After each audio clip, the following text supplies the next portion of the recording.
in Americas and Southeast Asian stuff is that documentaries are not in English; they're in their language, and they probably don't even make documentaries that much anyway. So, unfortunately, History Channel hasn't gotten around to addressing them yet. So I can't really do it. I mean, if I'm going to learn anything about them, I have to do it through via audio files from Wikipedia, and I might do that as time goes on.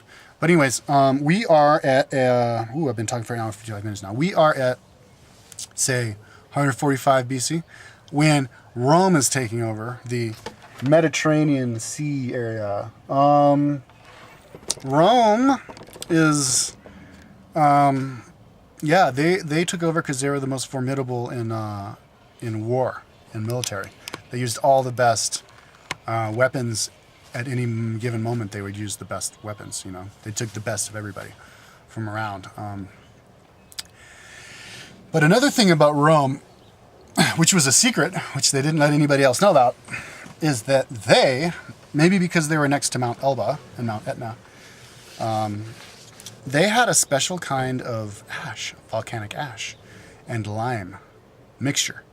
They figured out how to make cement that was not water soluble, almost like modern day cement. They figured out how to make cement that could peg stuff together and then it would stay together. I mean, if you look at Roman aqueducts, if you go to Rome or anywhere where they made Roman aqueducts, they're still standing 2,000 years later. Their cement was really good, and so they were actually able to make walls and fortify their village so that they couldn't or make villages from wherever they go. Maybe they would cart their ash with them, their secret. And they would build walls so that they couldn't get besieged, and they made giant aqueducts, and they made a civilization out of it, and they exported their society that way. And so let's move forward a little bit. Then they had various guys taking over different places. They had some guy take over, 146. They took over Greece. Maybe 100. They took over like Palestine area. They took over the eastern part, Spain, and then Julius Caesar came. Julius Caesar doubled the size of Rome. Now, Julius Caesar is the first genocide that I can think of. Maybe Alexander the Great was kind of genocide. I don't know how much I don't think he was really that much of a genocide, though. Alexander the Great just kind of took over the area, installed his leaders and his culture, and then kind of left, and they kind of mixed in. But so Julius Caesar did genocide. Julius Caesar went in to France, which was the Celts, the Gauls, and the Celts and the Druids. Now, the Celts and the Druids are the same people. The Druids are the priests. They're the ruling elite religious class of the Celts, who are Germans. They were all over Europe back then. Now, the reason I say that they were German genetically is because they were supposed to be blonde. They were supposed to be really tall. I don't know how tall or why. Maybe because it was just less populated up there, so they ate better. Ate more, more stags to eat, and they were bigger, taller. And they were very, very fierce. They liked to fight the old-fashioned way, where the leader was the guy who won the fight. So they were into this whole, you call, who's your best fighter, you call out and we fight, and whoever wins we'll subjugate ourselves to you or whatever, because your king is the biggest, baddest guy or whatever. And they fought like that. But which kind of made it easy for the Romans to beat them, because they'd run off and all be fighting and hacking, and they'd be like naked, and they'd have like blue paint painted on their face, and then they'd have like drawings of like their favorite stag god, animal beast god or whatever, because then they become that and they go into the hypnotic dance and trance and fight. So they'd run off and they wouldn't be in formation, and they get mowed down by the Romans, who had their gladius and stuck them and run off and get in formation and start with big spears and the catapults, just organized and killed them. And then they finally took over. I think it was Alaric. They finally took over this big fortified town because, see, the Gauls, they were tribal. They were tribes, but they were more like independent tribes, kind of like Greek city-states, only one step down in terms of evolution. They didn't have written. Maybe they had written. I mean, they had the runes, but it was kind of like writing on blocks of wood. So they would just they do like a, and then like an X would be like something. So really basic stuff. They didn't really have, paper, parchment, which was invented by Kai Lun in like the year 206 in China. But then the Egyptians had it from before that, I think. And Egypt is pretty close to Greece, so maybe Greeks had it. But Greeks had stones that they were actually carving like real letters and stuff in. They had like more of a culture. You know, like I said before, England was having as much arable land, you know, so as much of a population in England almost as in World War One. I mean, they had kingdoms, they had kings, they had castles, they had all that stuff. Only problem is they didn't have as developed of war technology or even buildings. They didn't have castles as big, you know, other than thatch huts and stuff. So they were easy to take over. But they besieged a town, and they had a wall, but they besieged a town in somewhere in France, the Gauls. They encircled the whole town. They built a wall on either side, built of timber, so that they were basically starving the capital city of the French. And then the other French came to help, the other tribes, who outnumbered the Greeks, but the tribes came and the Greeks beat them. The Romans beat them because they had a wall that they could defend on the outside, and then they did their formation thing and they beat them. They were just better strategy. But they were kind of afraid of the Gauls. Then they beat the Gauls, and then they brought him back, and then they strangled him in front of everybody in Rome.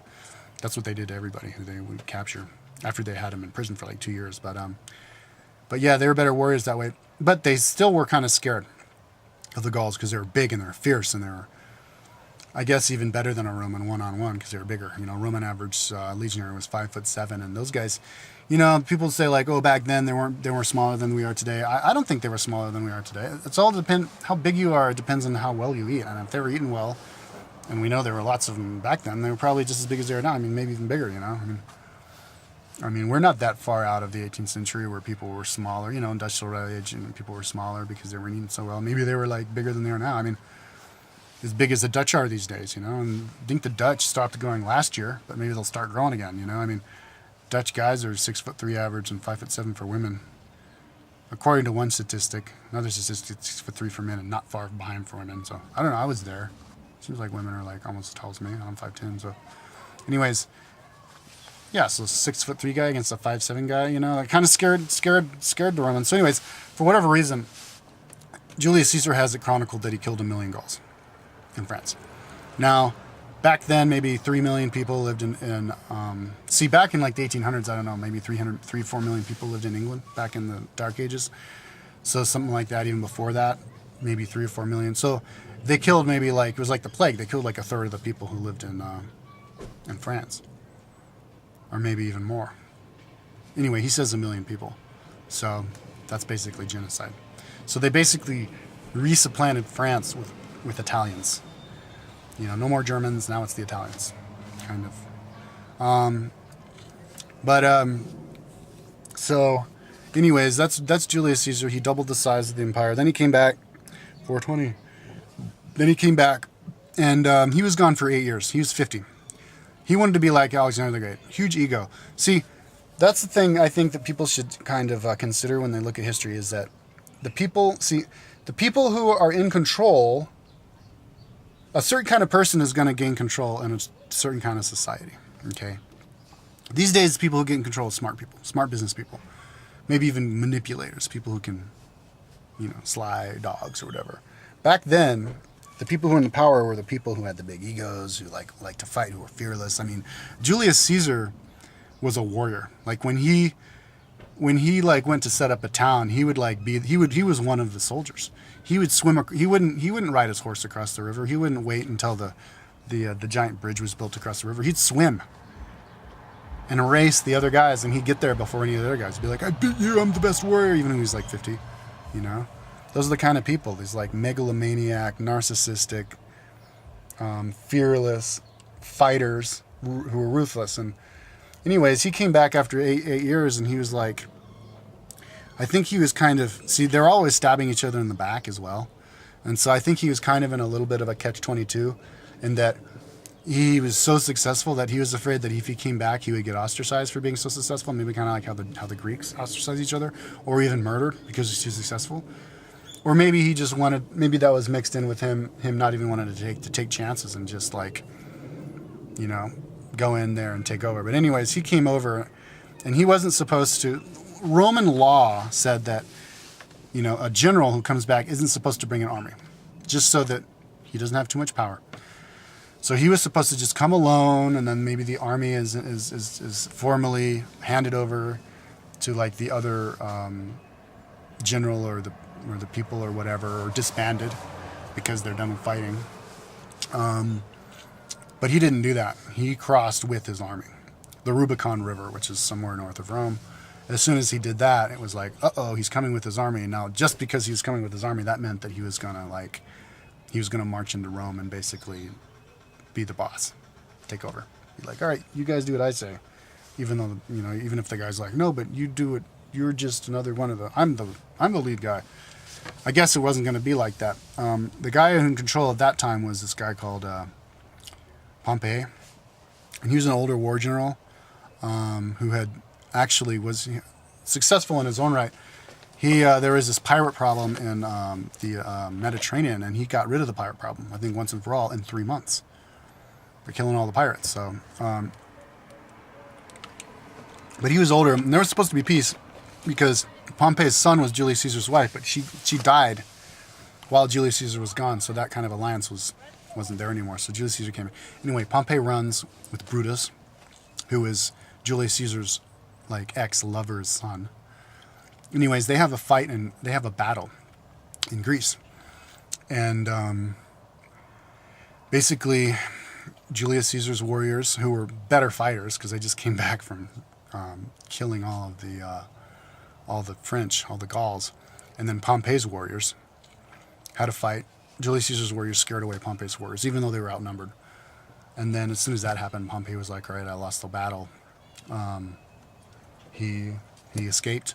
He went to Alexandria. He thought maybe he could get refuge there, maybe find another army or whatever.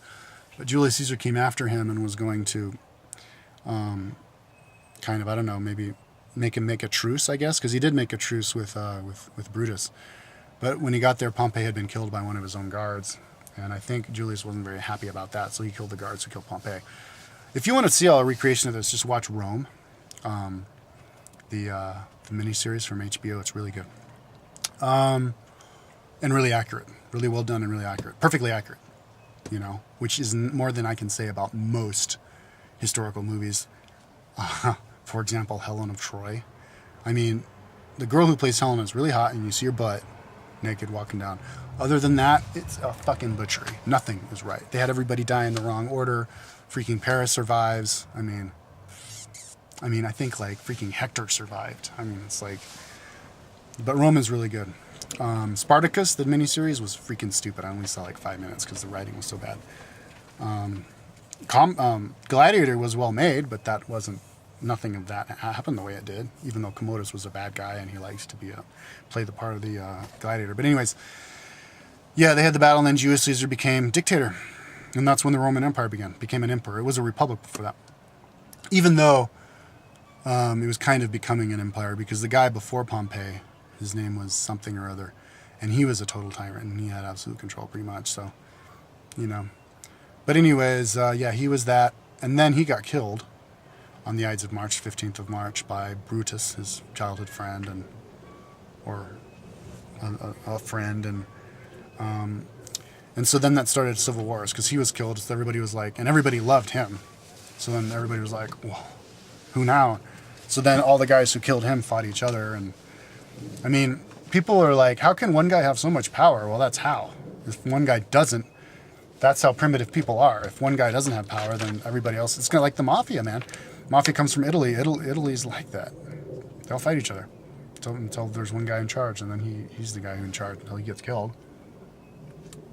So then finally they were like, all right, let's just go back to the way it was, make Julius Caesar's adopted son his freaking successor, and call it a day. So then they made it. They gave it to Octavius, who was 18 years old at the time.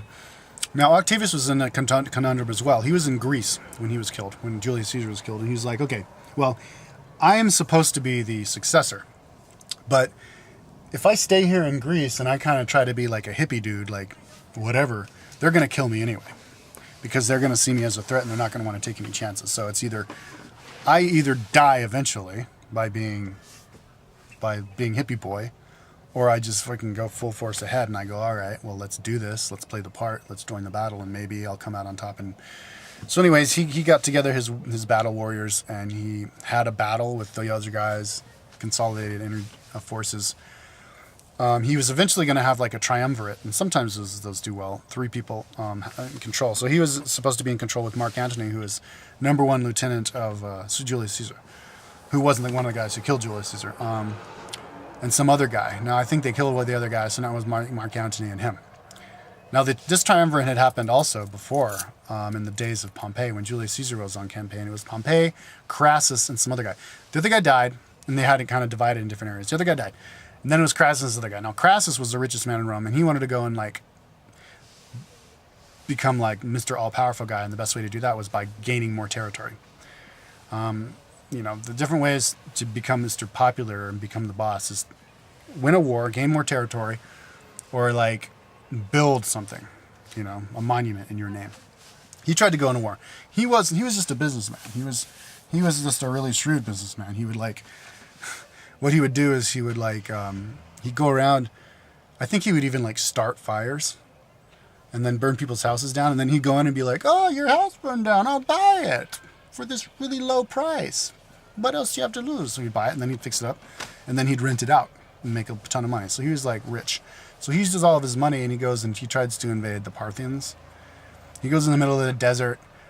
Desert wasn't really the forte of the Romans, because the Romans didn't have as big of a cavalry. They're from Italy, not a whole lot of grazing territory. They had to bring it with their horses, and they were the ones that had to travel. They weren't the cavalry people. The Parthians were. If you have a bunch of cavalry, you're going to be a better warrior. The Parthians, they rode their horses around there, had more people. They shot their arrows. They had super arrows, the Parthians, which were better than the Romans. The Romans were good warriors. They could do swords, good stuff, but they didn't have the best arrows. Maybe because they didn't have... maybe they just didn't invest. Some of those arrows, if you culture the wood for 2 years, you can make really strong wood, and you can shoot arrows that go... The Mongols had arrows that could fly a half mile.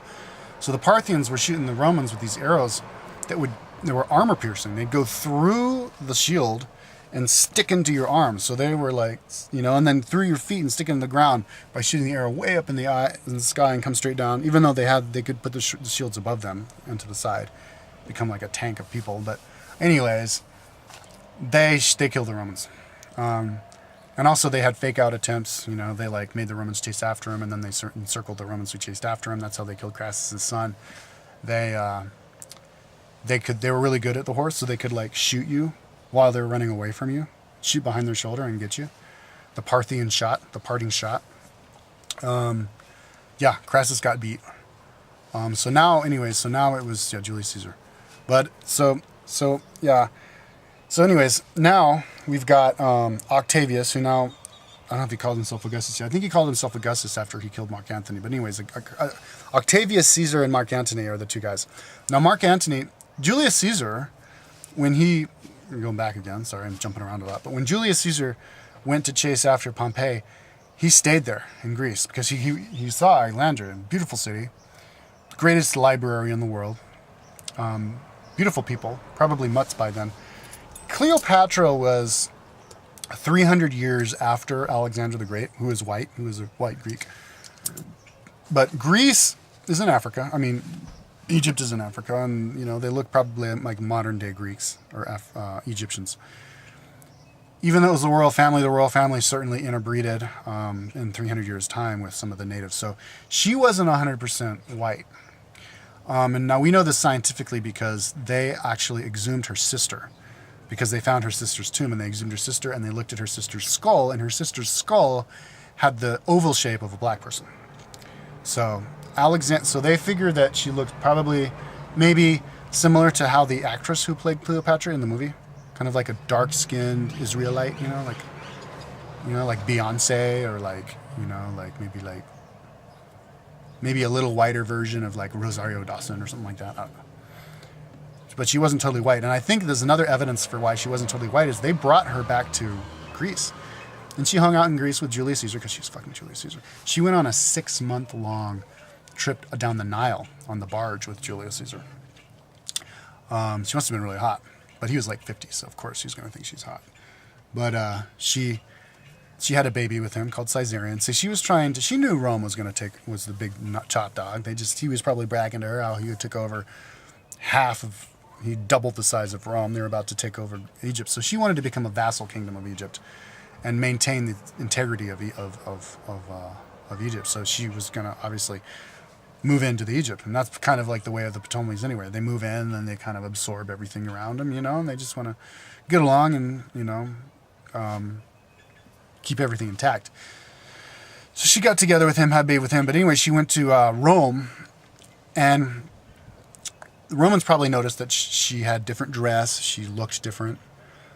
And so then Mark Antony, after Julius Caesar was killed, Mark Antony went down there. Because he made a deal with Octavius that Mark Antony would control the eastern side, and Augustus or Octavius would control the western side. So Mark Antony went over the eastern side and stayed there. But then Augustus kind of decided that he didn't really like sharing power with Mark Antony for whatever reason. Maybe he thought Mark Antony was going to try and take over from there.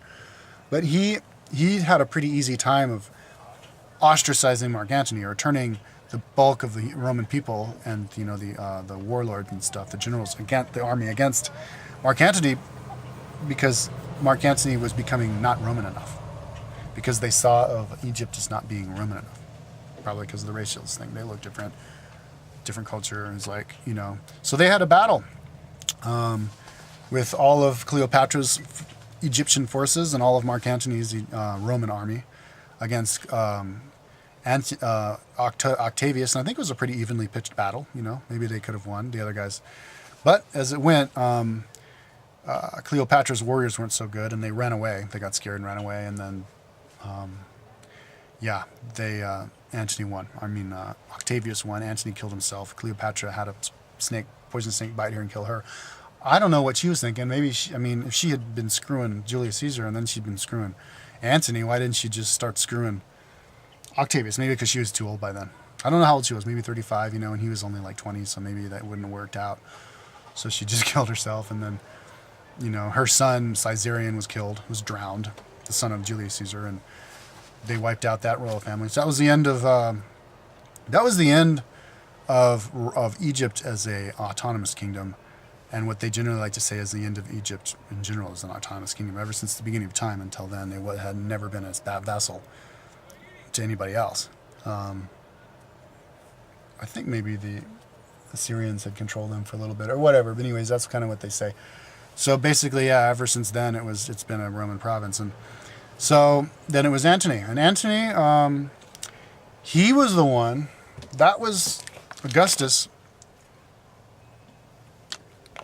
According to one list, he was the 18th most important leader ever. I don't know. I should find that list, but this was what I read in Wikipedia. But he was the one who turned Rome, the city, into a great imperial city. He said, and I guess it was true, that when Antony became the leader of Rome, Rome was just kind of like a fortress kingdom. It had the big walls around it, but inside it was like a city of stone. A city of brick and stone. And because he was the first emperor who had control of a domain that was twice the size of us before, they could utilize taxes from more people. They had more money. He did all these building works. He built all of these canals. He said he inherited it as a building of brick and stone, and he left it as a city of marble. So Rome became Rome under the reign of Augustus. He, palaces and frescoes and stuff built out of bigger stones and aqueducts and all that stuff, baths and all that, paved roads everywhere. But he did try to take over. He did send 3 legions. I think a legion has about 5,000 men. And at the height of Roman's power, they had 33 legions, and between 29 and 33 legions. I don't know how many they had as they were like dwindling at the end of the 400s, but he sent 3 of those legions into Germany. They crossed the Rhine River, and he was going to try and take up some more land, but only problem is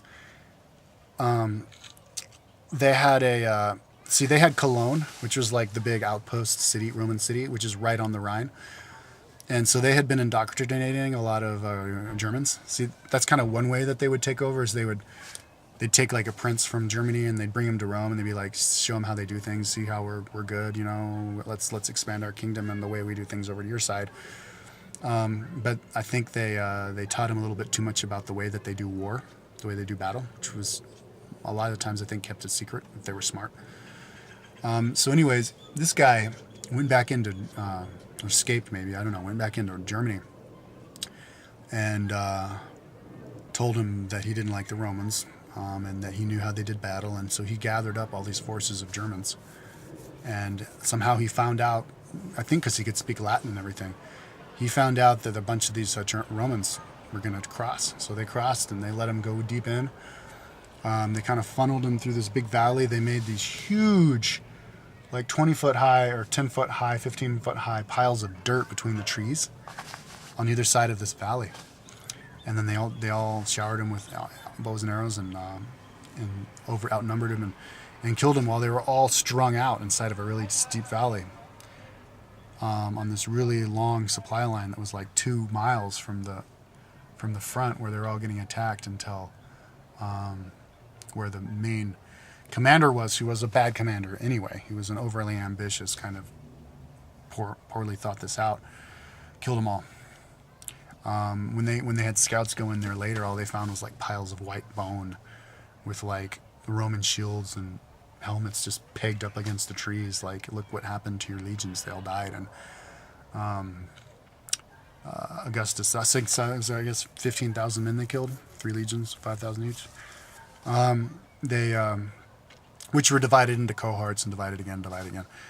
And so Augustus, I guess, was kind of sad after that. And he was like, they could hear him walking through the halls screaming, Placinius or whoever the dead general is, where are my legions? Oh, God, no. And so, anyways, Augustus died. And he passed his power off onto, who did he pass his power off onto? Tiberius, I think it was. I don't know if he was his real son or whatever. But Tiberius, you know, he was an okay Roman emperor. He was the emperor who was alive at the time of the Lord and Savior Jesus Christ of Nazareth. When Jesus said, you know, give unto Caesar what is Caesar's, give unto God what is God. Well, Caesar was Tiberius, the son of Augustus, I think. And, you know, they were in control. Rome was in control of Jerusalem by them. They had been in control for the last, since maybe 70 BC, since I think Crassus or somebody. So for maybe 100 years or something, 80 years, 100 years, whatever. But it was kind of like a vassal kingdom, right? Because they had their own, you know, the Jews, they had their own language, their own alphabet, their own everything. So they had kind of their vassal king, who was Herod. But of course they had their Roman governor, who was Pontius Pilate. So Herod answered to Pontius Pilate, Pontius Pilate answered to Tiberius, and then Herod would kind of administer to his people, because I don't know how much of the language, the local language, Pontius Pilate could speak. That wasn't the most, you know, desirous place. So they didn't get like the best guy that they could find to be governor of Israel, I don't think, because he was kind of more able to be kind of like have rebellions against Rome, and it was just, I don't know. So I'm not so sure if Pontius Pilate was the smartest guy. But anyways, that's why Pontius Pilate kind of allowed Jesus Christ to be crucified, even though he kept saying, like, I can tell this guy isn't a warlord. Like, why are you wanting to kill him? He's a freaking crazy Jewish prophet dude in sandals. Like, what is your problem with him? But anyways, he was like, all right, whatever, let him be crucified. So they were like, okay, yay. So they crucified the Lord and Savior. It's funny how they crucified Lord and Savior. I guess maybe I should talk a little bit about Jesus now. Jesus was born 4 BC. They had been planning the birth of Jesus for a long time because it was following 400 years of nothing, no activity in the Jewish religion. The last Old Testament book was written in like the year 400 by some guy named Ismail or Samuel or something like that. Like, you know, 150 years after the last kingdom of Judea was conquered by somebody, and you know, that's, you know, and all the way up until the last book of the Old Testament, the Old Testament books and prophets had been coming at a regular basis, and now they're taken over, and There's nothing for 400 years. So they were like ripe. And besides, there's lots of change happening in the world in this time. They had just gotten taken over by the Roman Empire. You know, the Roman Empire had just become an empire.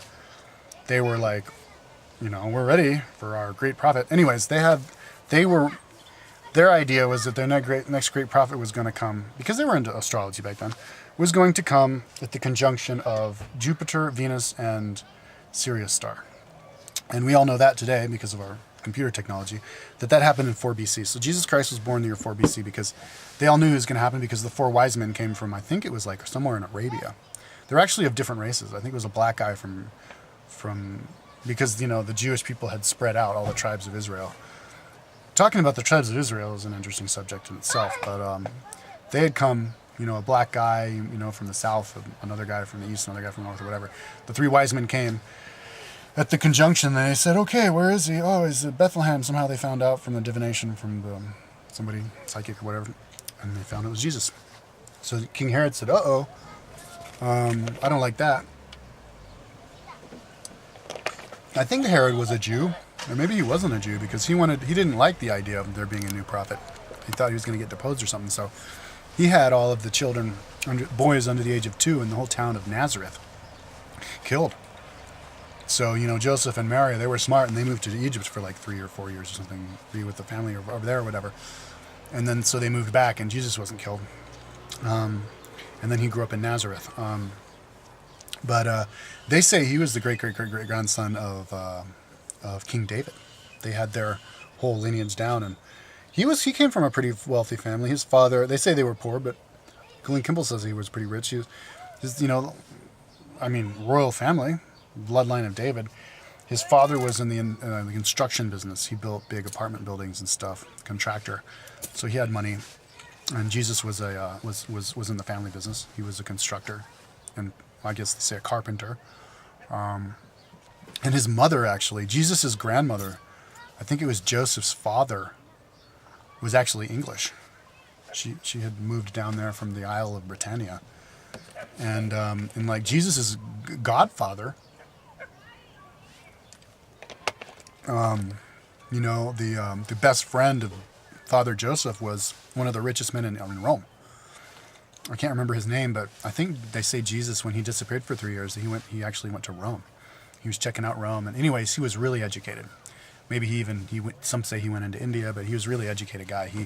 When he did his sermons, he knew all of the stories of the Old Testament, and he was referencing them all the time.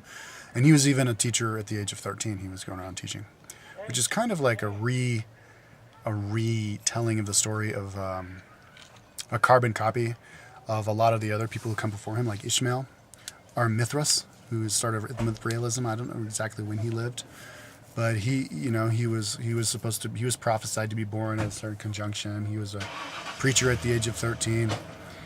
He resurrected after 3 days, just like Jesus, you know. And some people bring that constatationally, or astrologically, you know, with the sun. When it reaches the southernmost zenith, it's down for 3 days before people start to notice it starts to come north again. So, I mean, kind of like sun god, like, I don't know. Anyways, people use that as a reason. Well, that's why Jesus never existed.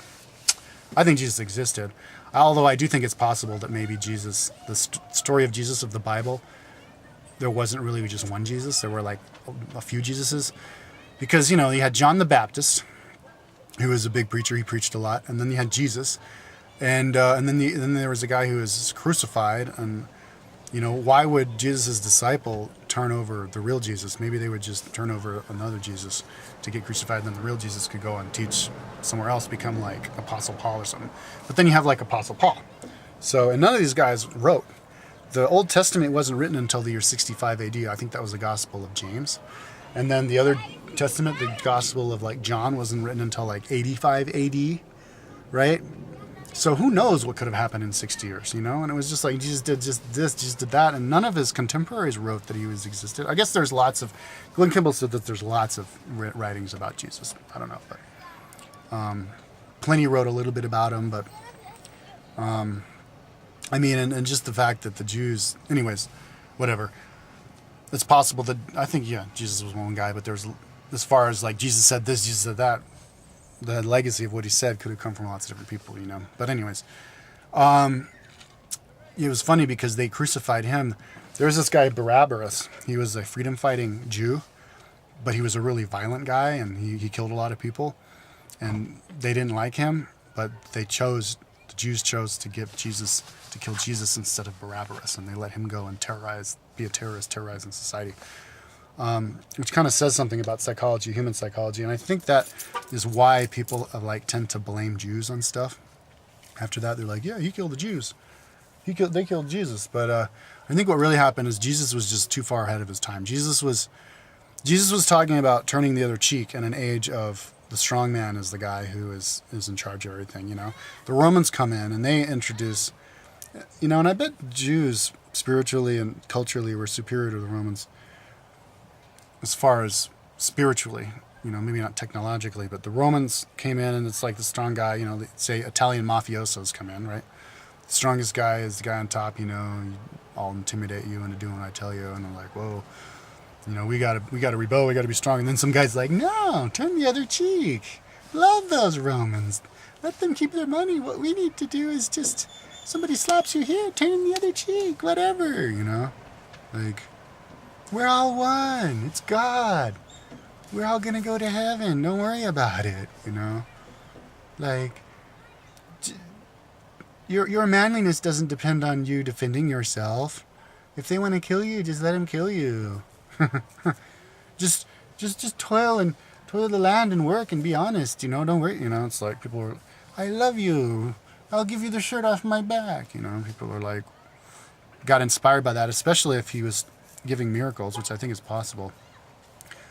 Or maybe it's not. I mean, it's really interesting to think if none of those miracles happen and people are just inspired by some guy who was just so hippie, just so like, yeah, it's cool, man, I'm not macho, like, I don't know. Anyways, that started something, and it kind of sowed the seeds of flipping it up over 180 degrees from you're a strong person by letting somebody else be a dick and then not kind of punishing for it, letting them know that karma will take care of them. Instead of you being a strong person by like, don't yell at me or I'll fucking kill you, So anyways, Jesus happened then. And so then, they started building the New Testament, writing the New Testament around 65 AD. One interesting thing about Christianity, you might not know this, is that probably the most famous and the most guy who's the most responsible for actually spreading Christianity, the Apostle Paul of Tarsus, never even met Jesus. And he originally was a persecutor of Christians. He was a Greek guy who had converted to Judaism and was like, fuck this new religion. What are you doing? We're going to kill you. We're going to stop you. We're going to kill you and all this stuff. And then he met God. He was like, wait, maybe because he heard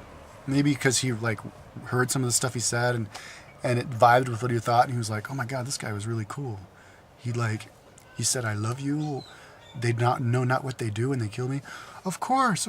Okay, yeah, I'm going to spread what he says. Anyway, he converted and he, maybe I think he even had a vision or whatever. But anyway, he converted and he spread Jesus all over the place. He went to Corinthians. That's why they have a chapter in the Bible called Corinthians. That's him, whatever Apostle Paul said in Corinth in in Greece. And he went here and he went there. He went all over and then they started the churches everywhere. And then one of them, and I think Apostle Peter, the one who Jesus actually appointed as the first pope. You are my rock, Peter. And I don't think Peter was his brother, but two of his brothers were one of the apostles. I think it was James and John. But anyways, he was crucified in Rome upside down. He was like, crucify him upside down. Don't crucify me like Jesus, because I don't want to compare myself to Jesus. Like they had deified him by then. But they crucified the Christians. One reason they crucified the Romans, and he was crucified in Rome. Apostle Peter was. And I think Apostle Paul was crucified in Rome as well. One reason the Romans crucified Jesus is because they thought they were talking about Jesus this, Jesus that, Jesus God. They didn't want Jesus to become a new god in their pantheon. They didn't want anybody to be kind of supplant the power of the Roman emperor. He was supposed to be the Son of God.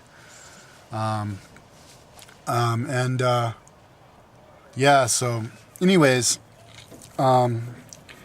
Tiberius was, I guess, a pretty good Roman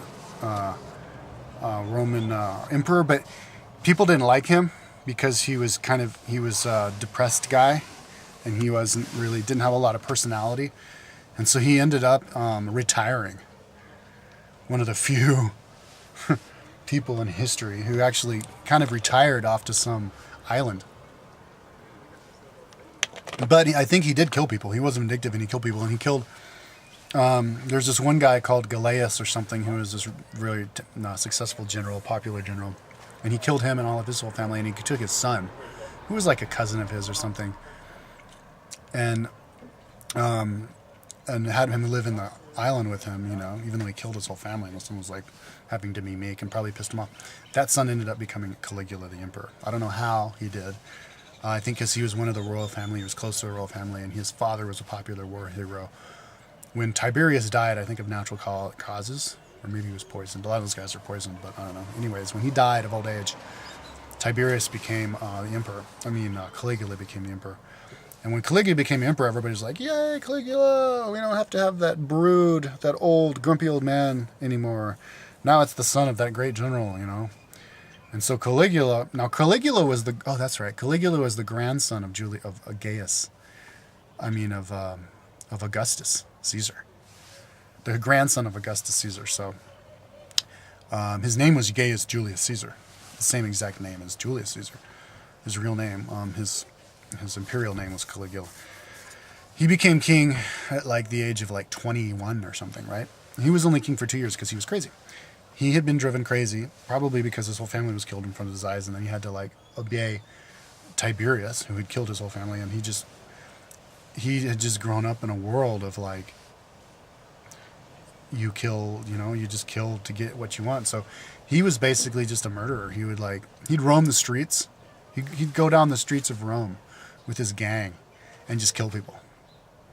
He'd just be like, oh yeah, he was like a thug. He was a street thug. He was like a mafia. If you can imagine, the biggest mafioso bastard from freaking Sopranos, the craziest one of those guys, as the emperor of fucking New York City. He was out there running around, hacking people to bits. He would go in just for fun. He'd go and throw people to the freaking dogs in the arena. He'd he likes to marry women. He went to one of his politicians' weddings, and he just took the woman while she was getting married and said, "You're my wife," and then he divorced her 3 weeks later. He just liked to exercise power just for exercising power, and he did that to a bunch of women. And then he got really sick, and he almost died because he was a partier. He'd drink way too much, do way too many drugs, and he even though he was only 21, he almost died. So one of his guys was like, "Oh no, if you survive, I'll fight gladiators, my great Caligula." Because back then, I bet you people did brown nosing like you wouldn't believe. They'd be like, I'm a brown nose, because it'll get me ahead. It'll show that I'm strong, because I'm a part of the establishment, and I'll kill you, and then they'll pat me on the back for being a badass, and then you'll promote me. Anyways, he's like, yeah, I'll fight gladiators if you live. He lived, and then he made the guy fight gladiators. And he's like, no, let me go now, let me go. And no, keep fighting. And I guess he eventually won, because I'm sure he gave him more weapons than he gave the gladiator. But anyways, this guy Caligula got stabbed by his own guards only 2 years into his reign. They were like, fuck this guy. And they were so pissed off at him because he had been killing all of the rich people, all the most powerful people. And see, this is absolute power corrupts. Power corrupts, and absolute power corrupts absolutely. He was, he was the grandson of the great emperor, which came after a time of civil war. So they just they taught these people to be okay, whatever you says goes. We don't want any civil war. We don't want any infighting. We hope you make a good decision, but whatever decision you make, because we're ruthless people. Anyway, you can be as ruthless as you want, but just, we'll listen to you, whatever. So then they're like, yeah, okay, kill. You looked at me wrong. You're going to try and take me over, and then you die. So they go nuts. Anyways, they killed his whole family, and then they found one of the guys in the royal family hiding behind covers, hiding behind the curtains. And it was Claudius, this older guy. It was Caligula's uncle. But He was like a doofus who they all made fun of because back then they judge you by how like macho you are. He stuttered. He was like Claudius, and he had a limp, you know, and he was like, they thought he was like stupid, so nobody thought of him as a threat. So we're like, it's just Claudius. Anyways, Claudius, he was a part of the royal family. He was rich, so he went over to his coffers and he paid the royal guards all of his money and said, you proclaim me emperor. So they were like, oh, that makes sense. You know, you're just Claudius. You be emperor. Okay, you're the royal family. Yeah, avoid civil war. Claudius became emperor. Claudius ended up being a good emperor. He was a success. Claudius was a success of an emperor, even though he himself had 160 emperors, senators murdered. That was actually completely overlooked. I mean, that wasn't. I think most senators, most emperors killed it way more than that. I mean, that was like order of the day, you know. So, anyways, Claudius was the one who took over England. He was a conqueror. He took over England. Julius Caesar couldn't take over England. Julius Caesar took over France. He was there 8 years. I guess that's long enough. He took over France. He even crossed into Egypt. I mean, not Egypt. I keep calling Germany Egypt. He even crossed into Germany. Julius Caesar created a bridge that went into Germany. Like a bridge made out of boats and like logs and stuff and horses, and went into Germany for like 2 weeks looking for the Germans to kick some ass and create more land for Rome. But the Romans freaking ran. They were like, fuck this guy. He'll kill us. Because he was a good warrior. I guess they say he wasn't the greatest tactician, but he was really a motivational guy because he was one of the guys. He was like old-fashioned, Alexander the Great style, like, and he just inspired guys. But anyways, they ran away, so he was like, fuck this, let's go and take England. So he turned around, crossed the Rhine again, destroyed his bridge, was like, all right, you fucking Germans know what we're capable of. Do not cross this river. This is our land now, right? Went over and tried to invade England, but they got literally blown back into France again. There was this big storm just blew them back into France, and they were like, all right, fuck this place then. They knew that, but they were very interested in England because England was supposed to be very rich in gold, and it did in fact prove to be very rich in silver. And it's also a very arable place. It's the warmest place in Europe, even though it's in northern Europe. The Gulf Stream comes up there from Brazil. And so they're always getting rained on every day, as English people know. They're always getting rained on, but it's warm rain. So it's a nice, pleasant place to live. They can grow a lot. You know, they wanted to go there. So Claudius, he went there. I don't know if Claudius himself went there, but he sent some good generals there. And I think Claudius actually did go there after they took him over. He was there for like 2 weeks just to visit and say that he was there and he was the conqueror and everything. Went back, but yeah, Claudius was the one who took over England back in, what was it, 100 AD-ish,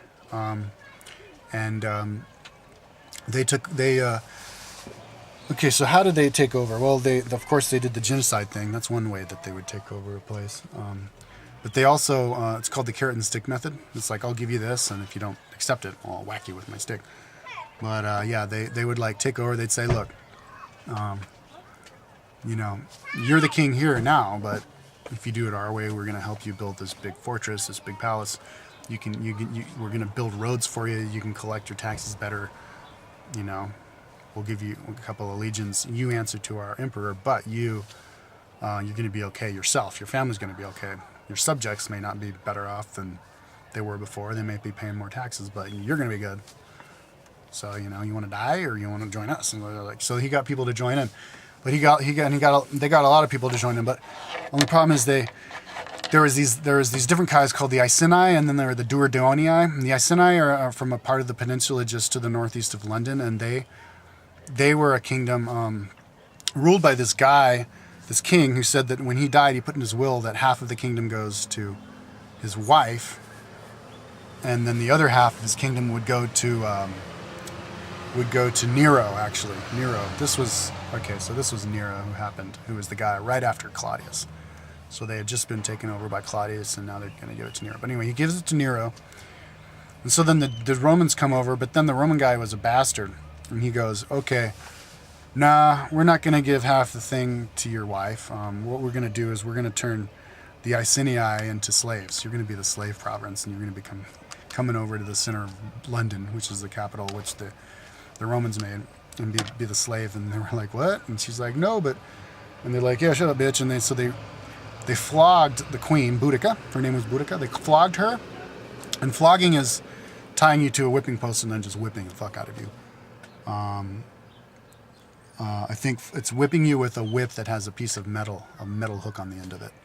So when you whip them really hard, then you pull it away, and it'll like stick in your flesh, and then you pull it away.